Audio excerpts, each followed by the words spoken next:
Hello everyone and welcome back to the 25 days series, the series where we take 25 in-game days at a time. In this episode we're going to be doing a lot of work on the ocean monument, including putting the sand perimeter around the outside and starting to drain the exterior. It's a very long and ongoing process, but we do make quite a bit of progress in this episode. We're also going to meet up with some other players, we've got some trading that we need to do with them, and there's an entire disaster that we need to go through as well, but I'll let you watch the episode and see what that is yourself. This is days 151 to 175. Sit back, grab a drink, and I really hope that you enjoy the episode. Thanks ever so much for watching.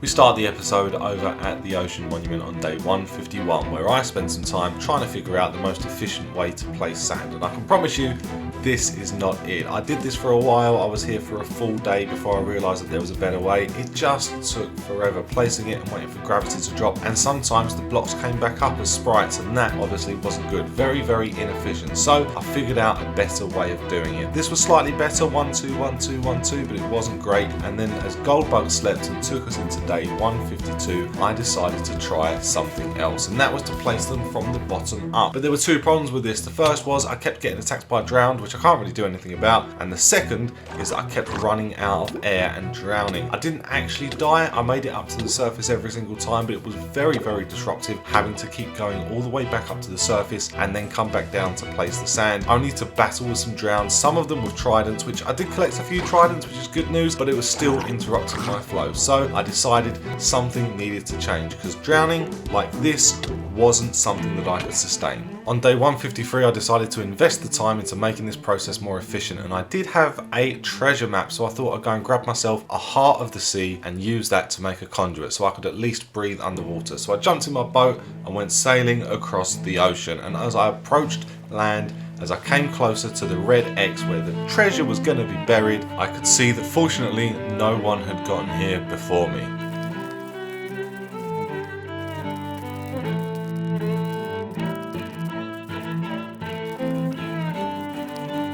So I dug around for the rest of that day, caught a quick snooze into day 154, and then got back to work. And I thought I'd have a poke around, but I was really getting disheartened by the fact that I hadn't found the heart of the sea, or even just a chest yet. So I told everybody treasure maps suck, and I asked everybody, has anybody got a heart of the sea? And Stony was just like, come see me. And I thought if anyone was going to have it, it was going to be Stony. So I went into the Nether, down the Nether tunnel, made my way over to Story Industries, and I was totally blown away by what Stony and Ori had managed to achieve.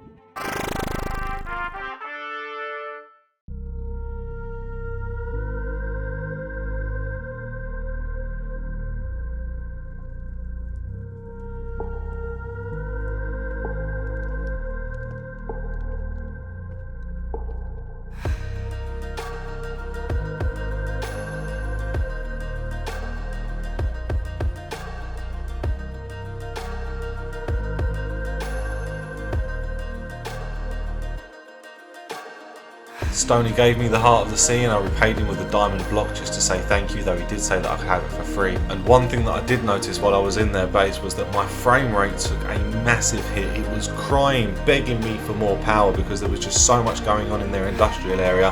And I was jealous. I wanted my industrial area to be just as productive, but I had some work to do. I had to drain the ocean monument. So I made my way over to their Nether portal, but as I went through it, something very strange happened. Something very strange happened.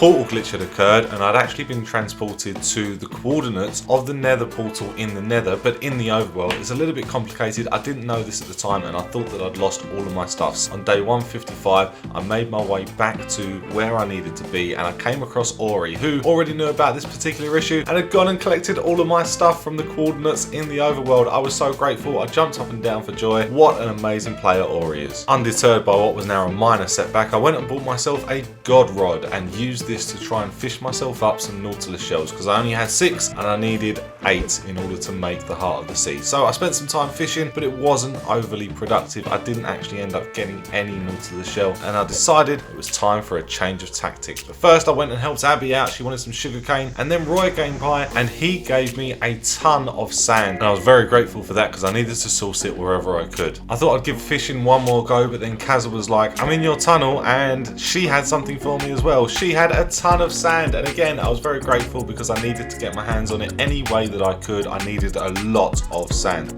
Roy and Kazza, thank you so much, you are awesome. I got back to fishing on day 156 because I'd forgotten that I was going to change tactics, and again it wasn't overly helpful. I still had 6 Nautilus shells and I needed 8. I actually thought at this point that I needed 9, so I fished and then I went on a drowned killing spree.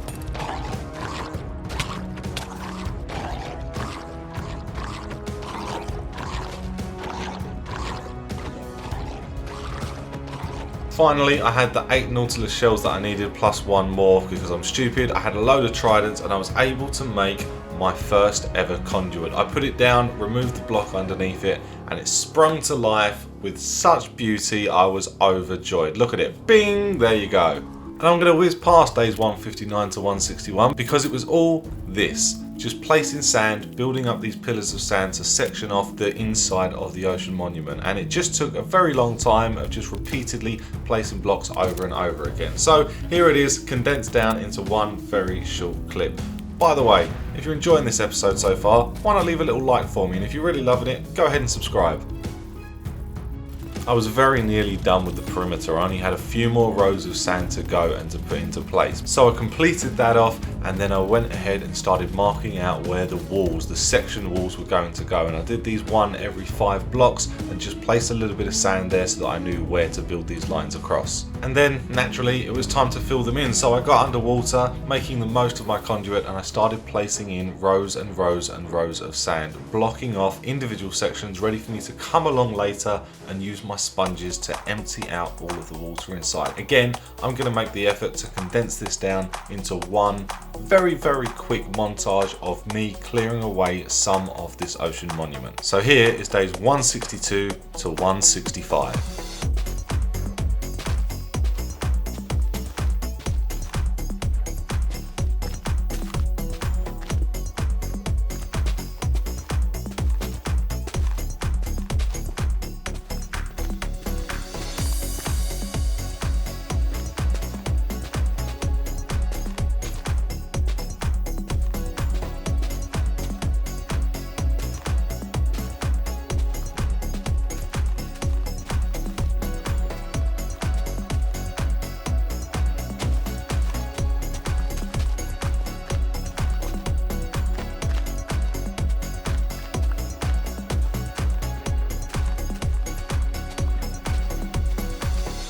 With one segment cleared, I reduced the ground level to Y level 36, but I ended up with a load of materials that needed dropping back. So I went home and thought I was dropping into my puddle, but I completely missed and screwed that up. That was a little bit stupid. But I dropped off the stone, got rid of this tree that was never going to grow, and I started building a pile of ores that I had silk touched. Obviously, the slimes got in the way, I had to deal with those. And now you've seen the process for clearing one segment, here's some of the others.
By day 172, I really needed a change of pace, so I decided I was going to get myself an impaling trident and hopefully get a loyalty enchantment on there as well, which worked out really well for me in the end. I combined the two and had a pretty sick trident. Impaling, unbreaking, loyalty and channeling. I used it and tried it out and it was disappointing to say the least. I really didn't enjoy the fact that it was slower than a bow and the lag meant that it took its time coming back to me and it didn't actually kill them in one hit the way I was hoping, so yeah, not a massive success. On day 173, I took a look at the very small amount of progress that we'd made for the amount of time that had been put in. So I decided that if we were going to be spending that amount of time here, I might as well get a farm up and running. And I thought, what better, what easier than a bamboo farm? So I got to work building up the base of it, putting the bamboo in place, getting a collection system underneath, and then just building up the areas around it to contain the bamboo when I broke it. I was going to make sure that it was a manual harvest and not one that had a flying machine because A, I wasn't sure that I was going to keep this here permanently, and B, I didn't want to cause any more lag on the server than already existed. On day 174, I admired my build, but I wasn't done procrastinating yet because I wanted to make a faster way for me to travel up and down my nether tunnel from the industrial area to the main nether hub. So I got to work putting in place a RAL. This was going to save me time, but it was also going to save me food because I wasn't going to have to run up and down this tunnel all the way. So I put the prismarine slabs in place, the redstone blocks, the powered RALs, then the RALs, then a minecart with a button, pushed it, and again, I was somewhat disappointed with the result because there was a little bit of lag and so I just kept stopping. I was hoping this was going to be more like a roller coaster and less like, well, this. But now it was time to crack on, so I grabbed myself some more sand from the community mining desert and I went and I placed in another strip, another barrier to segment off another part of the ocean monument. It started off looking like this, and by the time that I was done with it, at the beginning of day 175, it looked like this. It's not a great amount of difference, but it is some progress at least.